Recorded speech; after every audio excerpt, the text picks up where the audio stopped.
Today on Accidental Experts with Bryce Hamilton.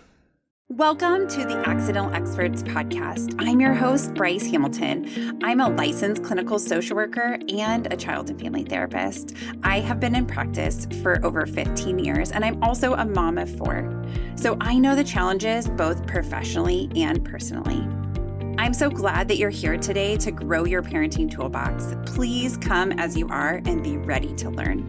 My goal is to make you the accidental expert so that you can raise healthy humans.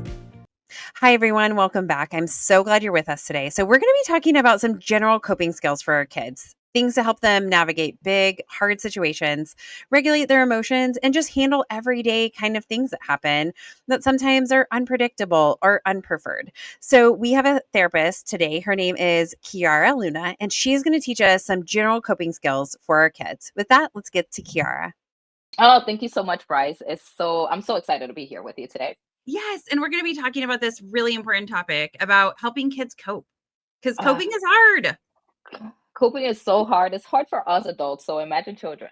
Yes, I know. And like they have less experience, less frontal lobe development, and just less knowledge of these skills, but it doesn't mean they can't do it. That's right. That's right. Yeah. So we need to train them We and need teach to train them them. how to do this. Yeah. Okay. Absolutely. So in therapy, we often talk about this word of like coping skills or saying like a modality that they can do. Like, what in the world do coping skills really mean, right? Like, what are we trying to say that we're doing? Yeah, so coping skills are tools, right, or strategies that help us really manage difficult situations, emotions, or even our thoughts, right? So they are like what I like to call them is mental or emotional toolboxes, Yes. right? So like we have them all in there with the flexibility to take out the ones that help us the most. Mhm. So really strategies that support us in difficult situations. Yeah, which can come in so handy because things happen. And Hmm. often it's like the things that I'm least expecting are the most challenging, right? Like, Yeah, and I'm like, I don't know how to handle this. And yeah. so our kids often, as parents, are looking to us to regulate or to help them. And so it's also helpful for our kids to have strategies or skills to use as well. So, what do you think Absolutely. are the benefits to teaching our kids coping strategies? Yeah, that's a great question. One of the main benefits is helping our children to develop emotional intelligence and resilience early on, Yeah. right? And that is one of the best benefits that I can even think of, right? Because as we get older and we don't have access to these coping strategies, it becomes harder for us to learn how to cope, right? And also we reject it because it's something that's not been part of our lives growing up, Mhm. right?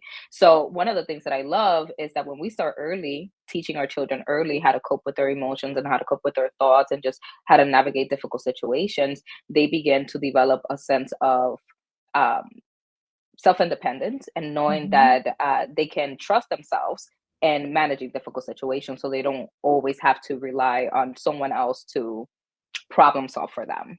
Yeah, which is so important because we oftentimes do look to our parents to help us Yeah, solve problems, which is great, right? That's yeah, totally necessary at times. But right. there are going to be a lot of things that happen that are happening at times where our parents are not there, right? At school, Correct. on the playground, after school care, right? Those different things at a sporting Yeah. activity or whatever. They're not there necessarily to help us regulate. And we don't necessarily want our mom like jumping in from the bleachers to be like, hey, Bryce, take a breath, right? Like Right. we also don't want that piece. So giving us a toolbox, as you say, Yeah. right? Like this collection of tools can be so Mhm. helpful to helping us just navigate life. And I love this idea of resilience. I think this is something that is Mhm. so important. Yes. And and I often find that I'm attracted to people that are more resilient, right? The people that are navigating the hard stuff. I'm just like their energy matches my energy. And so I want to spend time Yeah. around them. Even though hard things are happening, I'm like, there's something about them that I'm just, like, attracted to, like, I just am interested Yeah. in. Yeah, and also those are people that you know that you can always rely on as Yes. well, right? So we're also attracted to knowing that we can be there for people and show up for them, and Mhm. at the same time, they can also be there for us and show up for us because we share the same some of the same qualities. Yeah. Yeah, so important. Okay, so Mm. when we talk about coping skills, what kind of emotions can we use these for? Oof, I love this one. So coping skills can be applied to a number in a range of emotions, right? We can apply it to anger, uh, anxiety, frustration, sadness, and even excitement, right? And when people hear me say excitement, they're like, "Wait, you got to cope with excitement, Kiara? What do you mean?" I'm like, "Oh, yes, because there are many different ways to show excitement that can also be hurtful to somebody else and even to yourself, right? So it's Mhm. important to learn how to also cope with the emotions that we categorize as positive emotions, right? Sure. They're also helpful in managing by like everyday life, right? Mhm. And for our children as well. So also disappointment is another one, right? Mhm. Like coping skills, coping strategies can also support you and support our children in navigating getting a bad grade in school, Mhm. right? Navigating also like the expectation of what the parental figure has put on them when it comes to schoolwork. It's something that, I have a 14-year-old right now and I have a 9-year-old, and navigating their emotions and teaching them how to navigate their emotions is so different, right? Like the 5-year gap. So it's so interesting to see how Mhm. they respond to whether that is excitement or that is frustration or anger. And also, but it's most importantly um, interesting to me how I'm also able to respond, right? Mhm. Because we also come in as the parent who's modeling those emotions for them, right? Because I think that as parents, oftentimes we expect our kids to behave a certain way or to feel a certain way, not acknowledging that, well, how are we modeling that for them as well? How are we Mhm. modeling to utilize these coping strategies? I could Yeah. go on and on, Bryce, so let me stop. No, I love it. I mean, I think emotions are being able to like even put into words what our emotions are is a critical first step in being able to cope with them. Because if we don't know what we're feeling, how can we cope? I mean, how Right. can we understand what it is? So if we're just punching stuff, right, or Yeah. throwing things or Yeah. screaming Right. or, wildly running around the room because we're Yeah. excited, right? Like, Right. I think it's important that we understand what the emotion is too. So using lots of language around that, and we have to model it. And I know in my Yeah. practice, a lot of times the first thing that I'll work with kids on is their ability to articulate their emotions, to put that Yes. into words. And oftentimes I'll say to the parents, like, how do you think your kid does with being able to express how they're feeling? And they're like, oh, they do a great job at telling me when they're mad.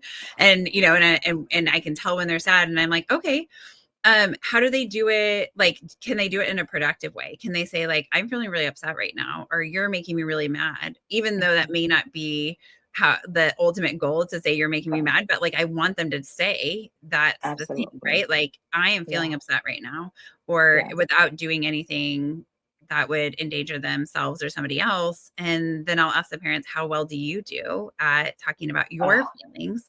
And the yes. parents are like looking at each other or just looking at me like, oh, caught. Right. And I'm like, Yeah. okay, so this is a family thing, right? Like, this sounds silly, but like, you're going to have to do it all the time, everywhere. Not like in excess, but like, you go to the grocery store and instead of internally being like, oh, I'm so disappointed they don't have this thing that I wanted, say it out loud. Right. Right? Right. Put words to it. Or like the traffic, there's a lot of traffic. Instead of like hitting your steering wheel or being mad or yelling, just be like, it's really frustrating when I am trying to get someplace and everybody else is also trying to get someplace Yeah. and we are stuck in traffic. This is so Yes. frustrating. Yes, yes, yes, yes. I love that you're adding that because the I feel statements, right? Like the I feel Mhm. statements go a long way. And when we start teaching our kids to do that from an early age, we're setting them up for success, Oh my gosh. right? Because I mean, I'm a couples therapist as well, right? And that I'm teaching my couples how to utilize Mhm. I feel statements, right? I taught myself, right, how to utilize also I feel Mhm. statements because it's just a practice and it's just a way of being, Yeah. right? So teaching all of these tools, I feel statements, empathy, right, validation, all of these tools that are now utilized as communication tools, Mhm. goals. I mean, again, like you're setting up your children for success. And at the same time, as parents, we just have to hold ourselves accountable to ensure that we're also applying those tools, right, in our Yeah. everyday life so they can, so we can model it for them. Yeah. Well, and I sometimes will have people say to me, like, there's no way my little kid, like, they're too little to understand emotions. And I'm like, no way.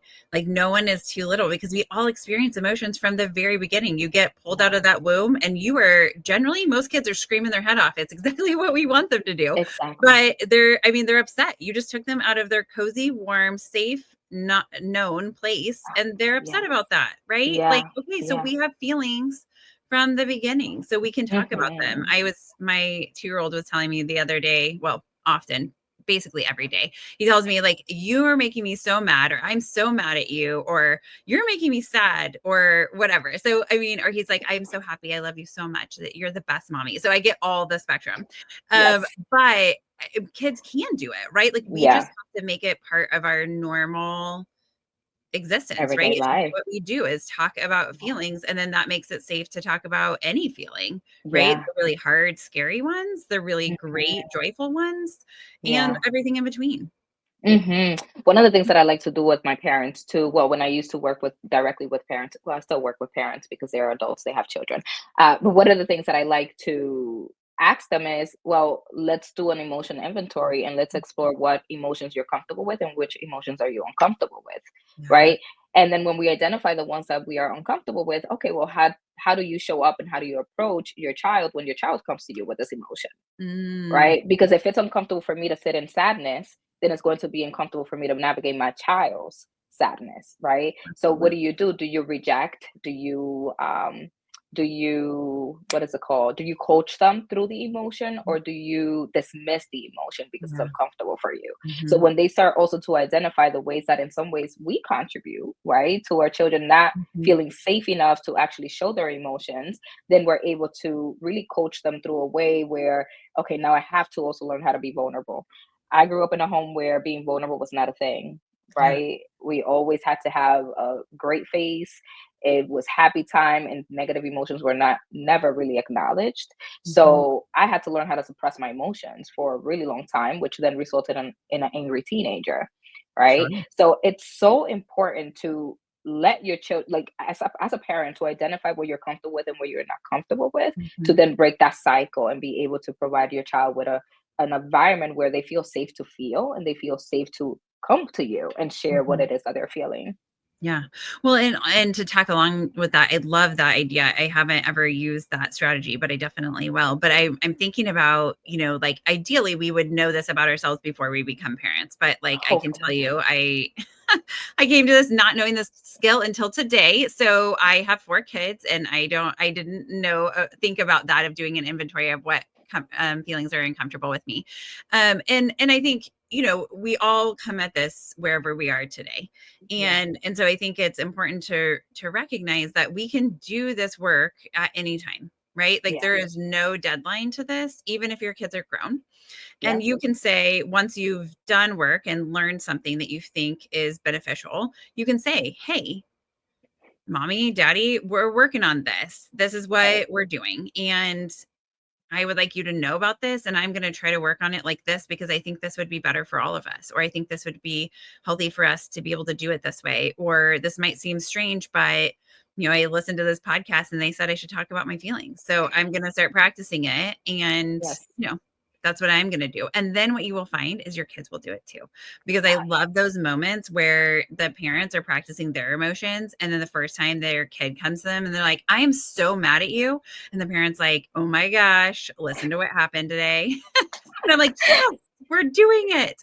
I So love that. yes. So I think it's us modeling is so important, and in both a positive way and negative way, because if we model something we don't actually want our kids to do, they're going to observe that and probably do it too. And if we're Absolutely. modeling something we do want them to do, it doesn't mean they're always going to do it, but Right. it means that they're more likely to do that Yeah. thing. Yeah. Absolutely. Absolutely. Okay, so let's jump into coping skills. So I was thinking, let's kind of break it down into categories, because like what works with 4-year-olds is probably not always the same things that work with 17-year-olds. Now I would say Yeah. that, and then I would say sometimes I am teaching the same things in my practice to those same Yes. ages, right? But let's start with maybe the ages of like 4 to 6. What do you find are like the best skills or coping skills that 4 to 6-year-olds can use and you see that they have success with? Yeah. So one of the ones that I typically recommend is pull out a feeling chart.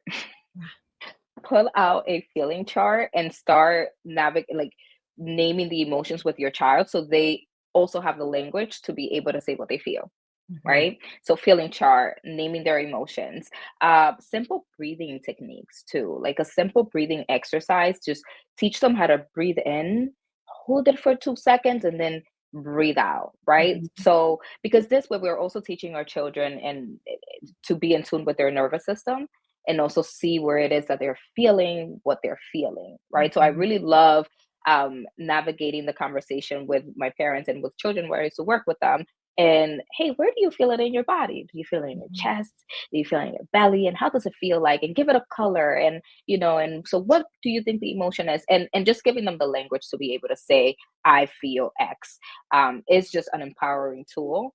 And it is a way that you can help both of you, really, right? Because Mhm. I'm a parent and it's so frustrating for me too when my child cannot express what it is that they feel, right? Mhm. So I'm helping both of us Yes, when I absolutely. provide that. And also making it fun from 4 to 6. Also it needs to be fun. It needs to Mhm. be right. Like I'm a child, want to play all the time. And so also maybe creating some sort of like a jar, right? When it Mhm. comes to like breathing in and breathing out so they can see it go up and down and make it fun for them. That's one of the Mhm. main things. It's just make it fun so Mhm. they can actually buy into it. Yeah. Something I like that I was thinking about while you were saying that is sometimes I'll have kids blow up a balloon and then let them release it and see where it goes and talk about like how anger can be like that, right? Where when you blow it up and then you're not in control of it, it just goes everywhere and you have no control. But then also just like helping them breathe. Like I think you can use that in a lot of different ways. Another thing about the feelings that I like is doing like a feelings heart, where you just draw a heart and then you have them pick different colors for different emotions and color it in so that they're able to express like, this is how much happiness I have. This is how much Yeah. sadness I have. This is how much anger.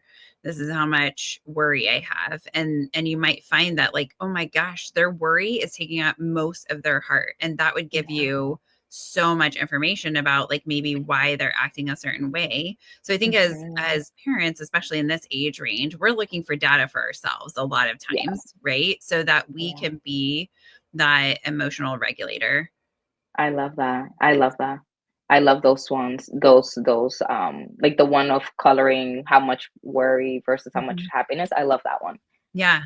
And I'll often ask kids questions about it, right? Like which feeling do you think you have the most of? And sometimes they'll tell me a different feeling than they had colored, right? And I'm Mm, always like, huh, right? Like I just keep that as data. I'm like, I wonder what that means, right? Like, is there right. some meaning to this? Like, is there more than they had colored or whatever? But I think just like talking to your kids about the Yeah. emotions. And then I love the breathing. One of the breathing tools I like is smell the cookies, blow out the birthday candle. And Oh so yes. talking about like bringing that smell in, imagining that we just made your favorite cookie, whatever that is, and then you're going to blow out the birthday candles and no spitting, right? We don't spit with birthday candles, right? So trying to keep it silly and fun, but like being able to do that where we're like helping them to regulate, right? Helping them Yeah. to bring down their emotion so that they can handle it. Because when we get Mhm. really big into our emotions, when we're really feeling the feels, it's hard to do things that are best choices. We often make choices that we're later feeling poorly about. And so being Mhm. able to bring those feelings down, sometimes it's just a matter of like holding and hugging your kid, right? Yeah. Like, can I hold you? Right, until you're feeling better, right? And that sometimes helps too. Any other ones that you really like in that 4 to 6 range? Another one, let me see if I can think about another one. Because the ones that you added were so good. I love the balloon one and then describing like how it relates to anger. I really love that one. Another one for a child that works is creating a box, right? Like an emotions box Mhm. where every time they feel the emotion, whether that is frustration or disappointment or whatever that may be, they get to go to the box and take like a comfort item. So Oh, this is a box mhm. that they probably put together, with their therapist, right? And mom is on board, dad is on board, and they chose whatever items are comfort items for them Mhm. that could help them with certain emotion. Yeah. So it's one that has worked really well. And I really felt so. I have a therapist that actually works with children. I really feel so excited when I hear that. Oh, yeah, she felt angry and she went to the box and she came back and and she expressed it, and we already knew as well because she wasn't ready to talk. So we knew that this item represented she was angry. I was like, Yeah. okay, I love this. I love this. So Yeah. that's one Yeah. of my favorites as well. Yeah. Well, and just like a calm down box, I think also is something similar to what you're referring to, a little bit different, but like something where it's like there's different dials or like different things that like drip down. I'm not thinking of the right name for it, but like they have like a liquid in it and it would like come down, the blue would come down and the green would go up, and then you turn it over and it would do the opposite, or something that they're like putty that they're squishing, right? Just like something that helps them to feel calmer so that you can talk Yeah. about it. It's not actually to solve the problem, Right. just so that we're in Right. an emotional headspace to be able to navigate it. Yes, right. So it's not that, oh, I have this teddy bear now and that's it. It's no, I'm Mhm. having this to help me de-escalate, and then I'll be able to talk through the feeling. Yeah, absolutely. Yeah. Okay, so let's move up a little bit and Yeah. say 7 to 10, right? So So that 7 to yeah. 10, yeah. So with those in that age group, I would like to Or let's say say let's 9. Sorry to interrupt you. Let's say 7 9 and because 9. I think sometimes 10 is is a little bit bigger. So let's keep the single digits. Okay. Yeah, so 7 to 9. I'll say like start implementing creative outlets. So like sports, drawing, also journaling their feelings, Mhm. and practicing mindfulness, squeezing a stress ball. So really, going a step further than what they already have learned from 4 to 6, right? If we started Mhm. then, and just adding on to that list of coping skills. So those are the ones that I would share mostly, like creative outlets. So drawing, again, sports, um, breathing techniques. With them, we can Mhm. start also introducing some meditation, right? Yeah. Like short meditation with them. And again, a lot of like work and teaching them about their nervous system and how it correlates a lot with the way that they feel and their Mhm. emotions. Yeah. So there's great YouTube videos that I will put on the show notes that can talk more about the nervous system and how we can talk to our kids about that. But I love the idea of meditation. And sometimes I find that it's like comforting to just like have a meditation that you often just go to, right? Like that it's Yeah. kind of like maybe it's your meditation to help you go to bed, but then you Yeah. have like a big feeling. And so it's like a 5-minute meditation and it just helps you to kind of like recenter, right? Yeah. It's again not solving the problem. These coping skills Right. are not to actually solve the problem. It's just to get us to a place where we can actually use our brain. Because Yeah. when we are in a place of perceived danger or actual danger, our brain does this amazing thing where it shuts down all the things that we don't actually need to be using to survive. And so our Right. brain does not know the difference between perceived danger and real danger. Our Right. amygdala sends out, and other parts of our brain are involved in this, but they send out different signals and different hormones and chemicals that basically start this process to help us do things that help us to survive through those things. So you might notice that your kid only seems to have access to like fight, like whether physically fighting you or pushing or throwing things, freeze where they just like can't do anything, Mhm. or they might flee. So they're like running. And we also have fawning, which is compliance, but with not really wanting to do it. You can tell that they're resistant to that thing. And you Yeah. might notice that those are the only things that they have. This is a great time to use a coping skill. And sometimes it's like at that moment when all of those hormones and chemicals are happening, your kid is not going to be able to think about a calm down tool. So it needs to be something they've already also practiced, right? Something Yeah. that they feel connected to and are kind of proficient in using, right? So Right. before you would implement a skill, you would want to make sure that we've practiced this thing, because most kids in the middle of chaos are not going to be like, you know what, I'm going to learn this new skill to help me calm Yeah. down. Yeah. Definitely Yeah. use whatever skills they have at hand to help themselves regulate, which oftentimes, if they're not practice skills, are probably not the most healthy. Yeah, and it won't work, right? Because our brain is used to responding a certain way, Mhm. right? So all of the different types of ways that you mentioned, Bryce, right? Like I'm going to fall back into one of those categories when I am perceiving some sort of danger, right? So it is important to practice not only when things are hard, but also when things are good. When I'm Mhm. calm. Mhm. And so it goes back to always I always say, we are we are little kids in grown-up bodies. Mhm. So the reality is that it's difficult for us adults to implement something that we've never practiced before. So it's the Absolutely. same thing with our children, right? So Mhm. if they are not practicing, it's going to be really difficult for them to access it, when needed. Yeah.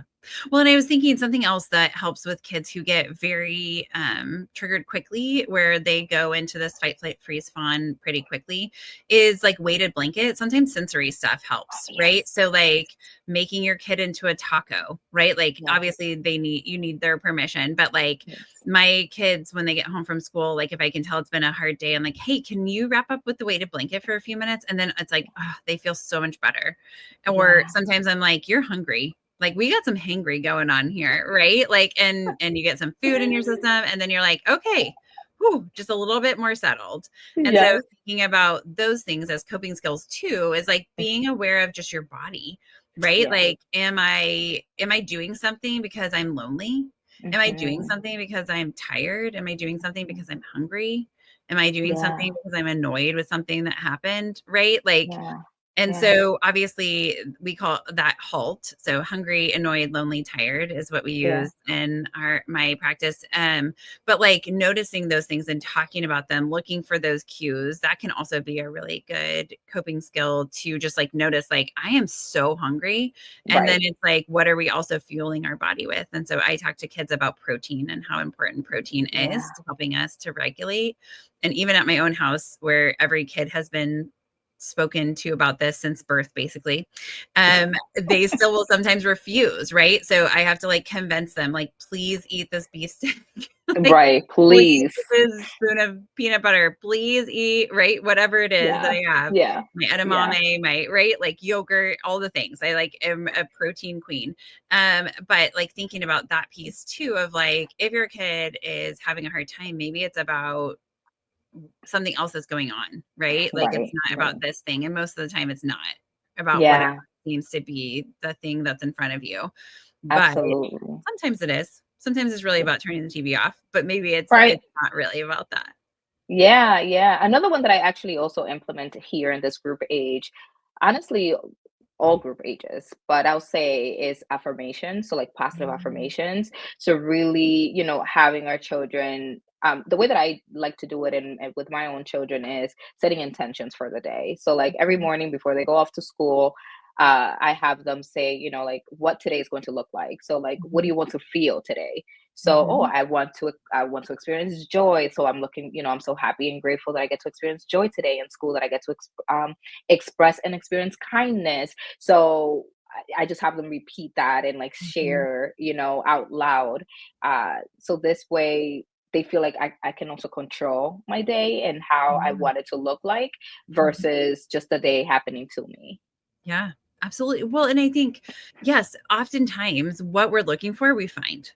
Right? So if we are looking for things to be awful, you'll find it, no doubt. Yeah, If you're looking for things to be great, you'll also find it because it's really about perspective. And I think in awesome. every situation, there is something that can be transformative about that. Like even when situations really suck, I Yeah, do think that there is something positive that still can come from that hard thing. It may not be directly that thing, but like yeah, because of that experience, it changed you, which gave you the skills to do something.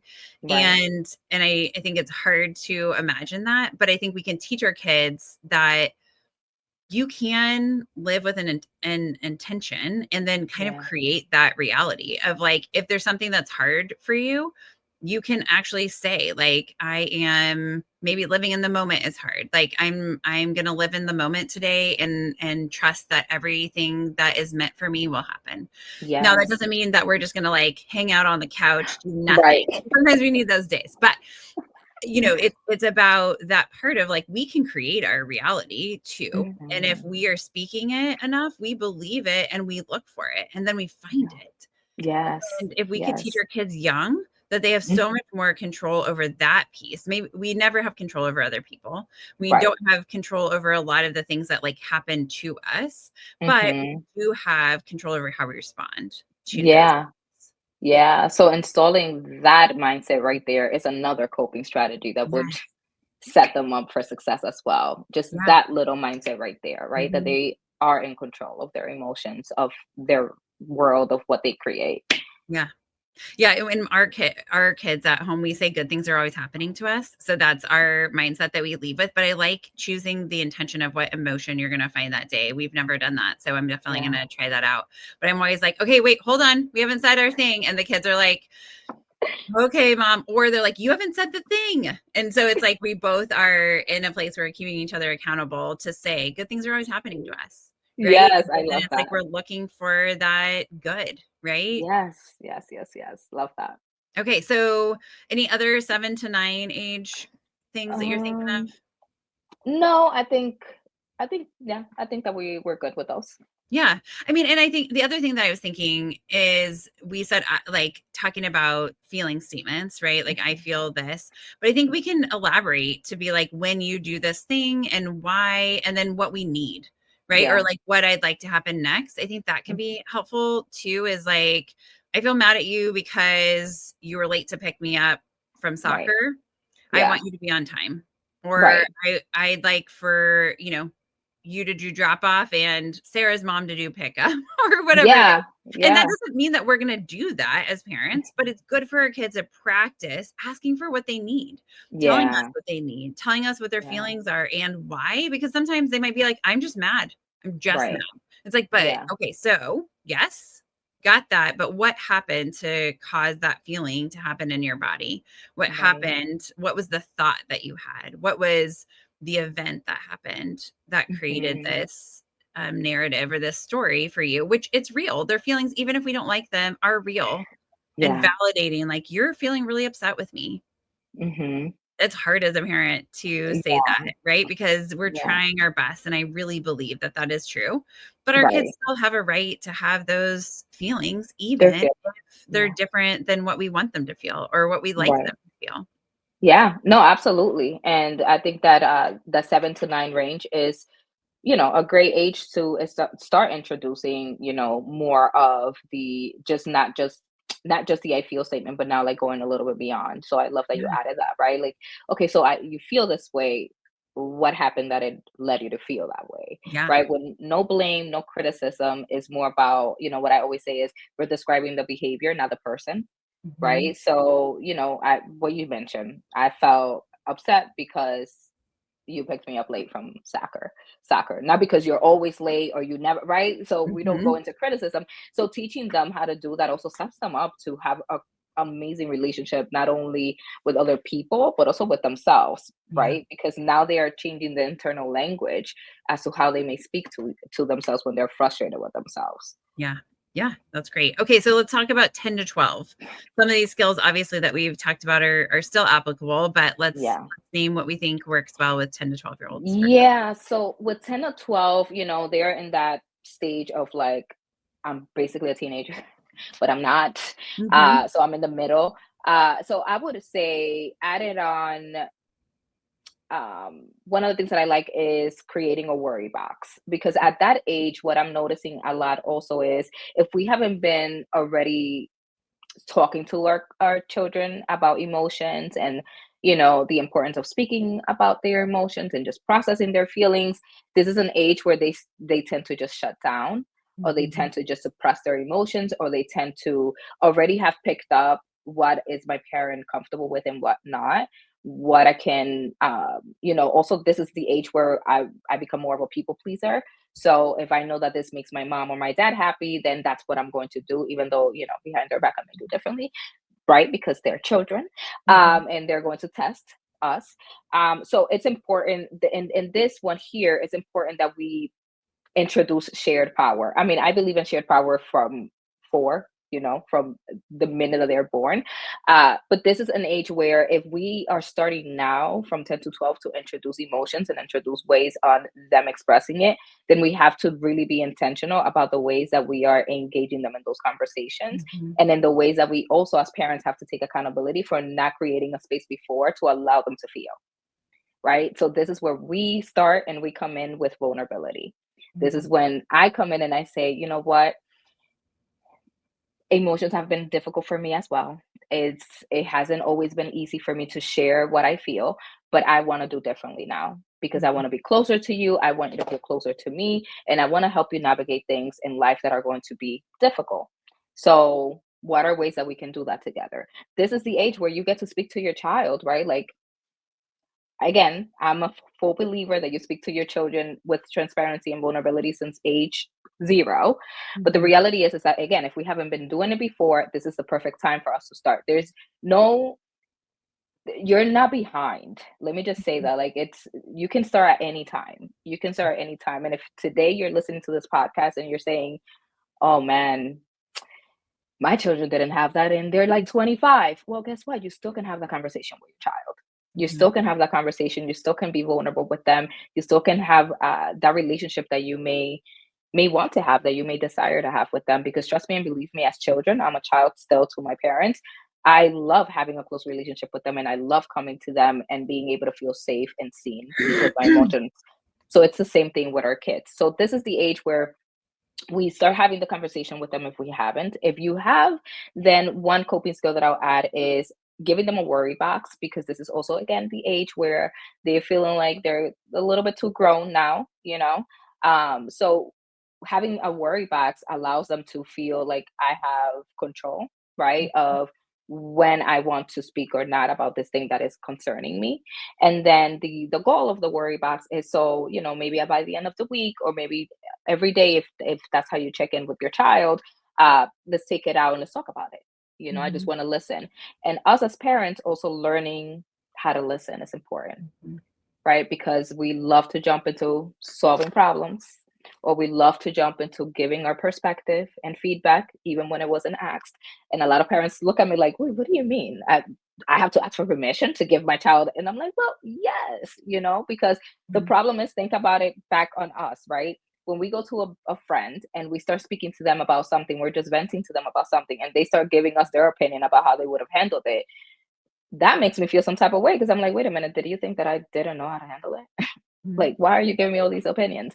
So it's Mhm. the same thing with our children. So we want to tell our children, like, we want to provide our perspective, but then we can ask for permission. Like, hey, Mhm. Kaden, like, is it okay if I share with you my thoughts on what you just shared with me?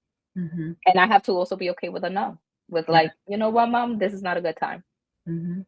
Mhm. Okay, so when it is, I can come. So this is the age where I feel like a lot of talking gets into it. And of course, in addition to everything that we have added, right? Like, again, the short meditations, here's when I would, put it up to maybe 30 seconds now. Or start, and if I'm introducing them, let's start with 10 seconds, just so you can learn how to, like, be present in the moment. Yeah. I'll add, again, like the sports situation, right? Hobbies, like, what are things that you can also let utilize and as a way to release, some of the things that you're feeling. Mhm. Reading, I'll introduce reading here. I love self-help books, but I would also introduce self-help books here, and also just, nonfiction, things that they can also enjoy in fiction. So whatever that may be, right, that they are Mhm. invested in and that they love. And this is the age too when your children, you kind of know their personality already, but this is when they are also, like, trying to find themselves. So Mhm. it's so important to also personalize the coping skills based on who they are, Yeah. right? Based on their likings, and not just giving, coping skills here and there just to see what works. I think it's important to explore, of course, but also keep in mind who your child is and what they love. Mhm. Yeah. I mean, and I think I was thinking like, yeah, getting people into a hobby or something that interests them, right? Because I was talking to a teenager that I see the other day about ceramics, and they are loving ceramics at school. And it just like brought me so much joy to see how much of a stress reliever that is. And I also love ceramics. So it was like, oh, I just love that you love this.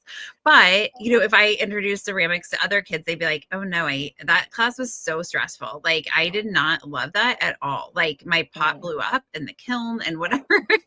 And so, it's everything is personalized. But I do think that journaling is really helpful, right? Like in the earlier age group, I mean, yeah. 9-year-olds are starting to be able to write pretty profound sentences, right? And more paragraph format. But like when you're looking at 7-year-olds, like maybe drawing pictures is more of what that is, Hmm. telling the story with a picture, right? In a book.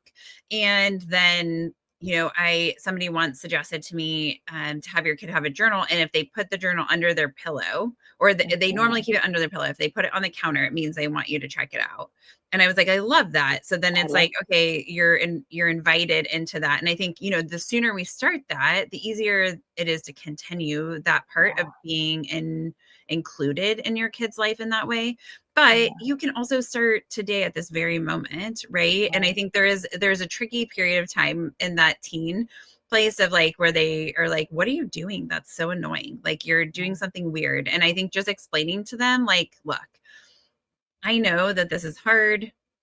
I maybe haven't provided you with all the skills that I wish that I would have. And I learned about this new thing, and I want you to have access to this. You don't have to do it with me, but can I share with you what these things are? Can I write them down? Or can I send you this podcast and you check it out and see if these people said anything that relates to something that could be helpful?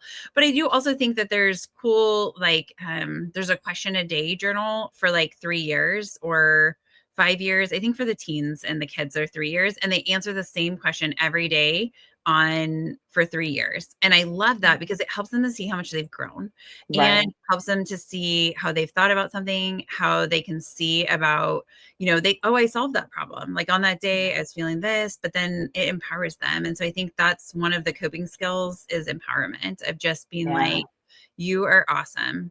I love you so much. Like you're so important to me. And so sometimes a coping skill too in this age group is just like allowing them to be that little kid, even though they're getting bigger, right? They might be like, I need you to snuggle. And you're like, oh, snuggle with my 12-year-old, right? Like, but it's like, yeah, do it, right? I mean, if they're asking for that and they just want to, or like if they'll let you sit next to them on the couch, right? Whatever it is, to just like physically be present. And something else I was thinking about, it was actually a thing that somebody had written about couples, but they were talking about, is this a listening problem or a solving problem? Like, what are you wanting my role to be in this? And as parents, we can ask, right? Like, so that your kid just told you something and you're like, okay, just checking, like, were you just telling me so that I could listen? Or were you telling me so that I could help you solve this? And that gives them power. And I think when you use that language, what I find is teens or those preteens will come to you and say, I just need you to listen. Here's the thing, right? And then you can say, like, I have some thoughts. Would that be okay to share with you? And they can say, no, I don't want any thoughts, right? Or they might say, actually, yes. Or they might say, I want you to actually help me. Now that I said it, I actually want your help. So I think, creating that line of communication, but the journals are really helpful. And I think creating an environment where you're maybe even reflecting on your day. I love this even for younger kids of being like, here are the 2 positives that happened today and the one not so positive thing that happened. So you kind of get a pulse and they get a place to talk about it. And then, like, okay, do we need to follow up on that? How is that day going? Right. To kind of like, let a little bit of that pressure out. Like this age group is starting to put a lot of pressure on themselves to be successful, whether it's sports related, academic related, friendship, whatever that is. No, absolutely. No, journaling is just such an amazing tool to teach your kids and just to have, because like you said, you can always reflect back on a year, 2 years, 3 years, honestly, your whole life, right? Like I have clients that still have their journals. I have children that love journaling because again, it's such a way to release. And it's what saved me through childhood. I didn't even know, but in hindsight, I'm like, oh wow, like even though I didn't have in person like someone that I trusted to express my feelings, I had my journal, right? Like all my feelings were always in my journal. So that is a way to release. That is a way to let go, even, So yeah, journaling is amazing. Yes, love it. Okay, so then when we look at teenagers, what skills do you think for coping are helpful or healthy for them? Yeah. So here's when again, you're probably going to, well, you're going to hear me say it again. This is where we do more meditation, more deep breathing. So we teach them also how to do muscle relaxation techniques. So again, to like learn how to, navigate whatever they're feeling through their body. This is when we do a lot of talking as well with our kids, a lot of checking ins, a lot of keeping a gratitude journal, actually. So I love gratitude journals. It's something that, I've ingrained in my brain the minute I wake up is I'm just so thankful that I can actually see right now. I'm thankful that I can. So like teaching our children, our teenagers, to be grateful for the little things early on, because I think that when you're a teenager, many of them have different interests, and they have a different focus on what life is or what it's supposed to be. And a Mhm. lot of the focus can be, I want the nicest clothes, or I want the games, or I want this, or I want that, and I want to look cool. So it's a lot of that. So bringing them back and reminding them that, let's be grateful that you can walk today. Let's be grateful that you have a beautiful home, or let's be grateful that you get to wake up in a comfortable bed. Like, so what are the little things that we can start teaching our teenagers to be grateful about? So keeping a gratitude journal is another nice coping strategy, because you can always go back to that when you're feeling low, when you're feeling frustrated, when you're feeling like your mom is getting on your last nerve. Maybe you find something there that you were grateful for, having a mom, 3 weeks ago. Um, and then also I recommend always speaking to a trusted, whether that is a mentor or a friend, right? Someone other than your parent as well, that you can have to open up to, whether that is even a therapist, right? Like, who are people that I can rely on, because other than my parents, because they are topics that our kids may be uncomfortable to touch with us, or not prepared to, or don't know how to. Mhm. So having a third person there that can be that is a trusted person, can be really helpful for them. Using positive affirmations for sure, right? Like teaching them that, our thoughts are not who we are. So teaching them how to challenge those negative thoughts, because now they're more aware. Now they see more. Now they're like, their perception has shifted a lot. So teaching them early on to be aware of what they're thinking, and how is in correlation with how they feel and how they're experiencing their emotions. So yeah, so those are the ones that I will add for now, and on top of everything else that we've discussed, of course. Yeah. Yeah, I think that's a good point to bring up, that our thoughts determine our feelings and our feelings determine our actions, right? Like when we think about cognitive behavioral therapy, that is the principle of that therapeutic modality. And I think that's so true. Now, when your kid is super mad, not the time to bring that up. Right. But, or us, right? Like, I do not want to be upset. And somebody's like, hey, you could Right. change this, right? And I'm like, shut up, right? Right. Like, get out of here. What are you doing? So our teenagers are definitely going to feel that way too. But like thinking about like our mindset, it just so matters about what we're looking for, right? Yeah. And we Yeah. kind of have a set of thoughts, like everybody's against me, right? Or Right. good things are coming to me, or whatever it is. That is kind of our principle that we kind of live from. And Right. then that kind of will spark whatever we think about that situation. Like, oh, they did that on purpose. They tripped me because they were Right. doing this thing, and that was like intentional and whatever, right? Mm-hmm. So I think Mm-hmm. that, and then how we feel about that, then we're mad, and then how we respond is not going to be the most kind, right? So we Right. can kind of program that part of our brain of like what we're coming to the table with. Right. And I think that that is really helpful to know that we actually have control over that part. Like maybe we don't always have control over every piece of that, even if we're trying to program. Like I still get mad, and I do a lot of positive mindset and thinking Mm-hmm. about what I have control over, but I'm really quick to move and change the channel, right? So I get Right. mad, and then I'm like, okay, hold on, right? Right. Like, oh, okay, take a Mm-hmm. breath, right? Mm-hmm. Like recenter. And I think another thing that just came in my mind is being in nature, because that's something like just going Oh, outside yeah. sometimes is lovely, right? Just Yeah. looking at the trees, or just like noticing the change. Or like last night I was taking the dog out potty before I went to bed, and I just looked up at the sky, and I could see the moon and I could see stars, but the clouds were like kind of low, and they were like moving really fast. And I was Yeah. like, wow, this is like amazing. And then it just Yeah. changed my whole perspective. I wasn't even in a bad mood or anything. It opened my eyes, right? So I think sometimes just like noticing what's around us is Yeah. I also a love that. coping skill. Yeah, definitely using your five senses, right? That's another technique, right? Like, okay, what do you hear? What do you see? What do you smell? And this way it can, help you de-escalate and just stay present and appreciate what you're actually experiencing in the moment. Another one that I would add, Bryce, that I forgot to mention, is teaching them also accountability.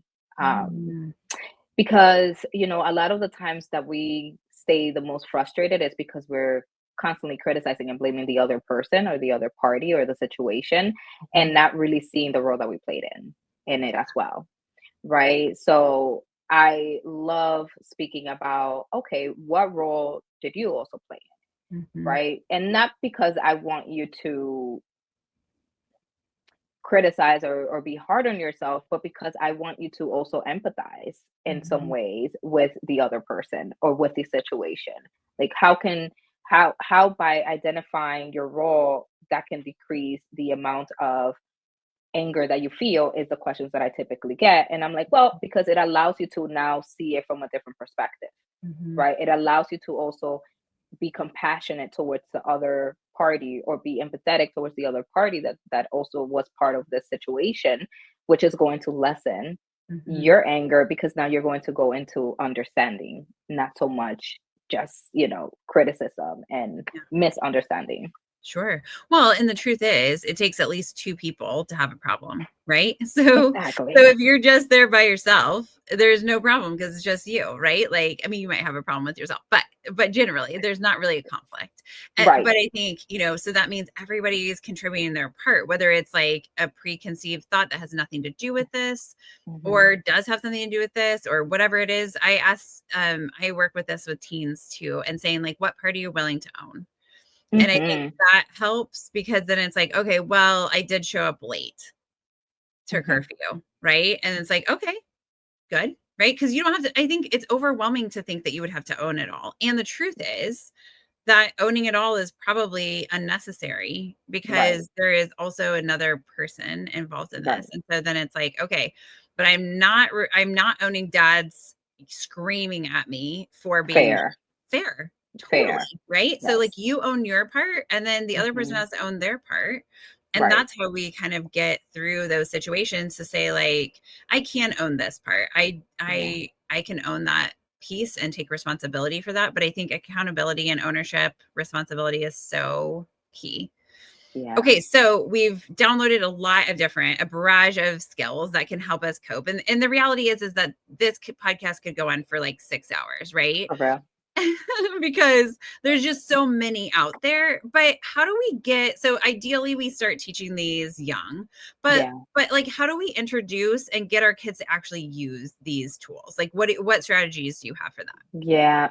I would say getting the kids buy into like the coping skills is one, make it relatable. So it goes back to personalize it to the child. Don't like if you're going to create a breathing technique, well, how can you make it fun for them to actually buy Mhm. into it? Make it relatable, make it helpful, make it fun. So like how can I show you that this can also be helpful? Model it, Mhm. right? Model it. So there are times, if you have a teenager, if you have a child, you're going to have a situation with them. There's always going to be a situation with them Mhm. because it's a relationship and there are always problems in relationships. The idea is Yeah, not getting rid of them. The idea is just to learn how to navigate them, right? As the exactly. parent, I'll be the one to say, oh, okay, it seems that, my anger meter is going up. So I don't want my anger to control me. I want to control it. And I'll say these things out loud, right? Mhm. Because when you say them out loud, you're showing them, they probably look at you like, what are you doing?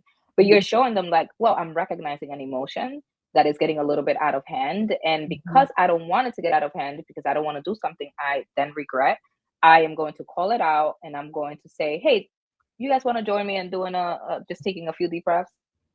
Right, come on, let's do it. Mhm. And we have them, join us and they see us, right? Mhm. In the real moment, being vulnerable, being Yeah. transparent, but also being able to cope with an emotion that they all experience maybe more often than we do, honestly, at times, right? So making it relatable, making it personal. What does your child like? What is your child into? What are some of the cartoons they love? Because a lot of the things that we can also do is bringing one of those teddy bears or um what is it called, I forgot the name of it, but let's say a teddy bear, right, that is from a cartoon or something they love, and really have it, and this is for children that are younger, of course, and really have it follow the technique or whatever you're doing Mhm. with them, right? So like how can Yeah. you incorporate their likes, the things that they are into the Mhm. ways that um into who they are, so this Right. way it's not so unrelatable, and how can you show them that these things are helpful, and just using like age appropriate, of course, techniques, right? Because sometimes I know that if we tell our teenagers, 15-year-old, like, okay, let's draw your feelings, they're going to not be into it, right? So like Mhm. like really using age appropriate language, right, for them, and having like a calm down family thing, right, where Mhm. it's not only when we're feeling chaos, in the home. It's just, no, like, this is a calm down time, that is a routine, and that Yeah. we always do together. Mhm. So this way again, we're practicing before the thing actually happens. So this way, when the thing happens, we have the tools already in place to be able to pull it out. Yeah, so wise. I mean, because I think the reality is that, yeah, you're not going to be able to teach anybody. When I explain to parents, I mean, this is true for everybody, but like we have the driver's seat, right? So the front seat of the car, right? We Yeah. have the back seat, and then we have the trunk.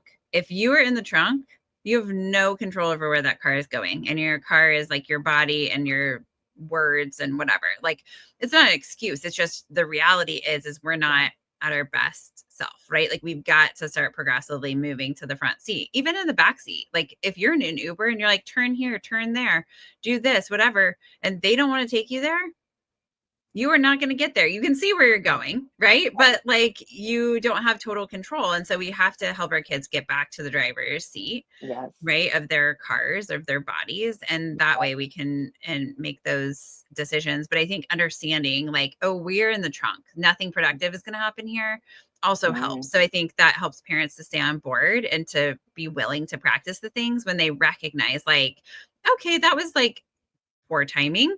I should yeah. not have suggested that we start this right now because I learned about this and I wanted us to use it. But it's like waiting until those moments of calmness and saying, like, hey, something I've noticed about our family is that we all are really good at getting upset.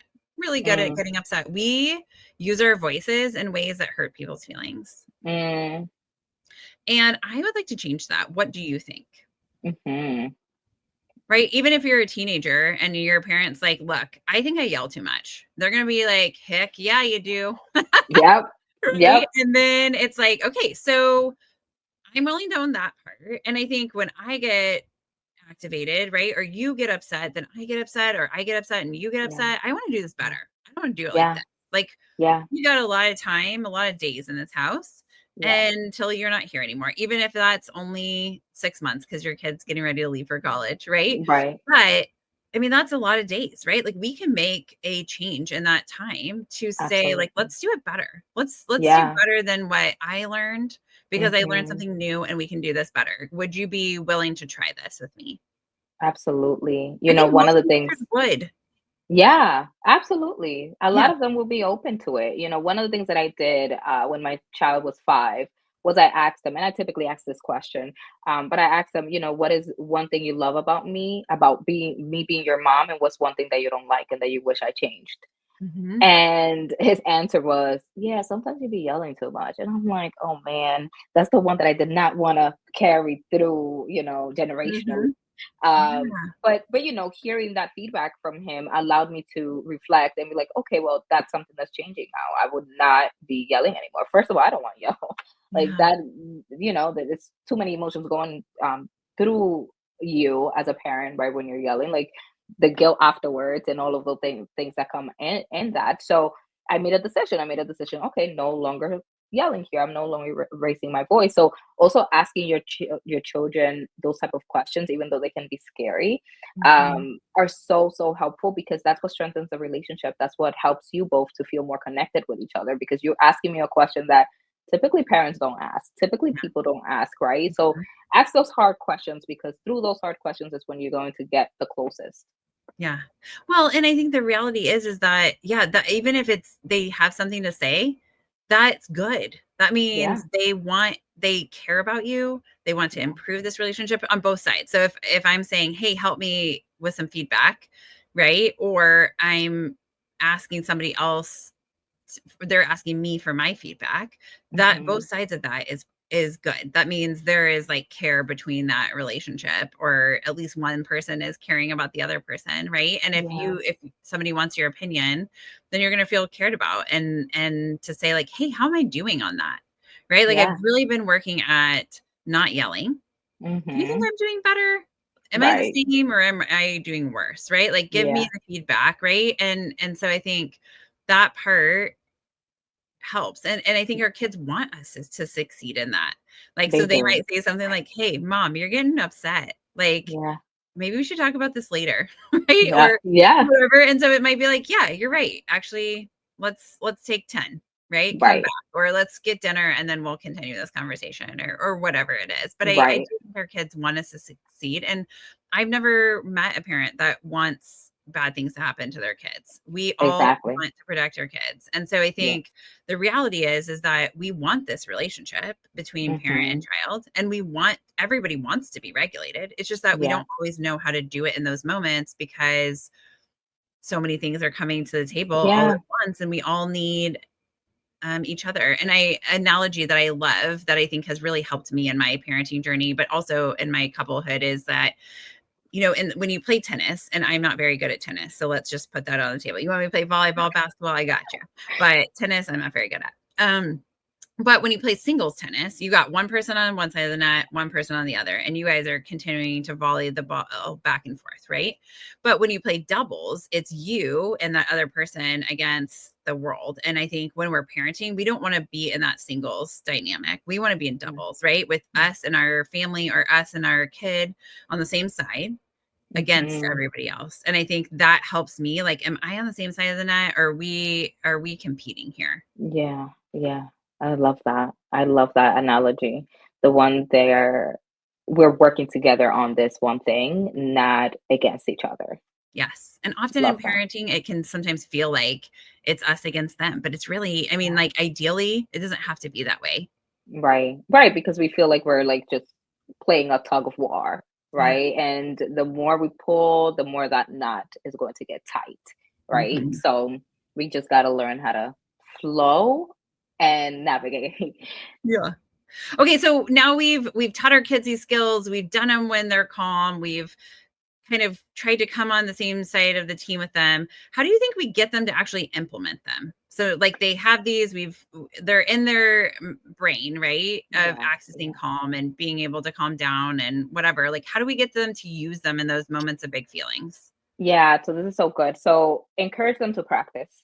Encourage them to practice during calm times, as we shared before, because using them or accessing them when emotions are high it's going to be more often than not really difficult, Yeah. right? So learning and creating moments where they can practice it is going to be vital for them to implement these skills, because the reality is that, you know, if we don't practice it enough, we haven't embodied it, Mhm. and this is where sometimes the disconnect is that we think that because we know it, we can now easily practice it.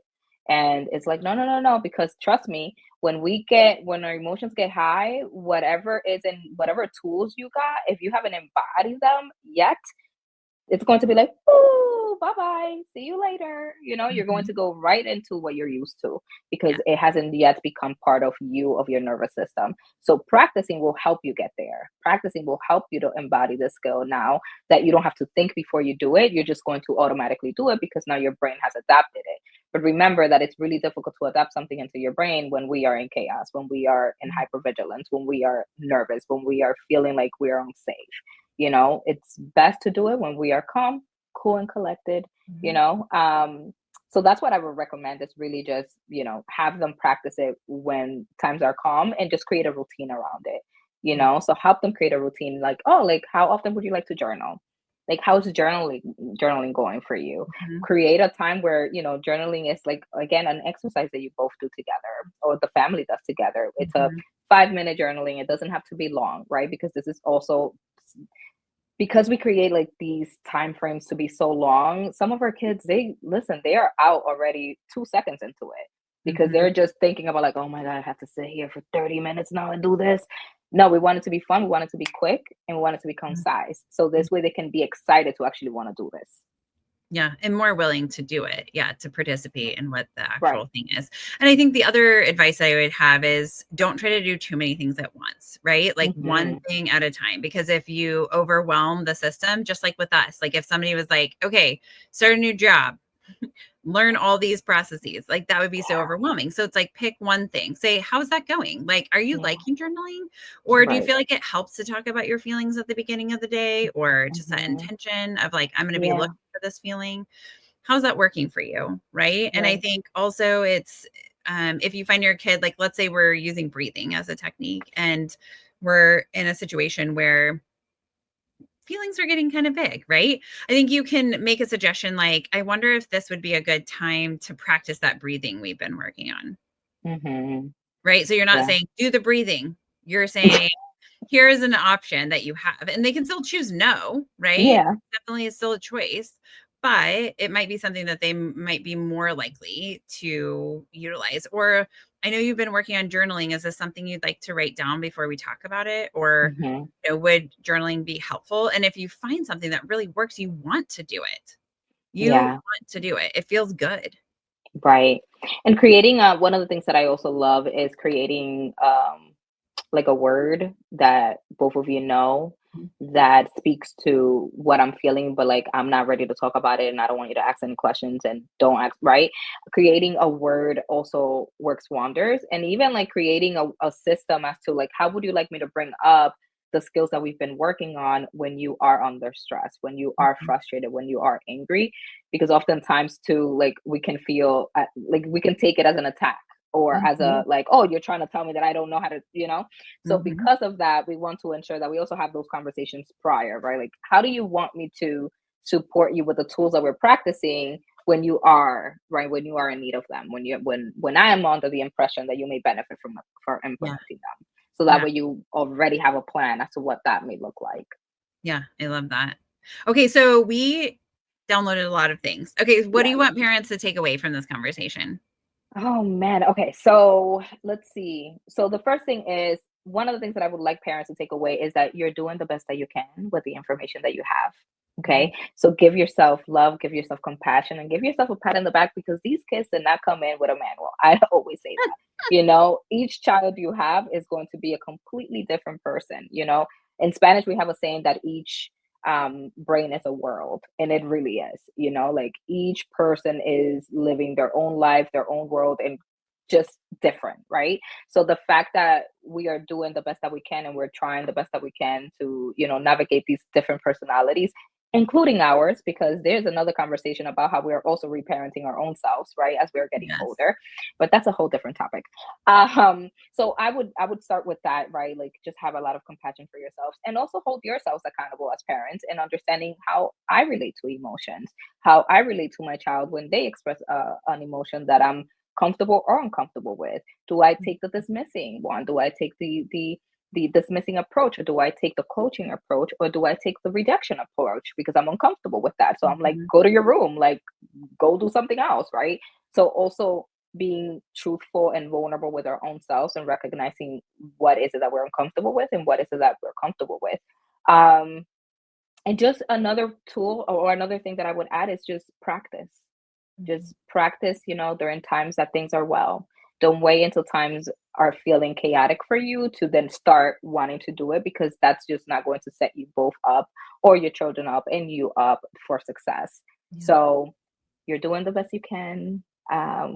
We love you for, doing this work, because this is difficult. Raising children, parenting children is really, really difficult, but it's such a rewarding experience at the same time. And yeah, that's what I'll say.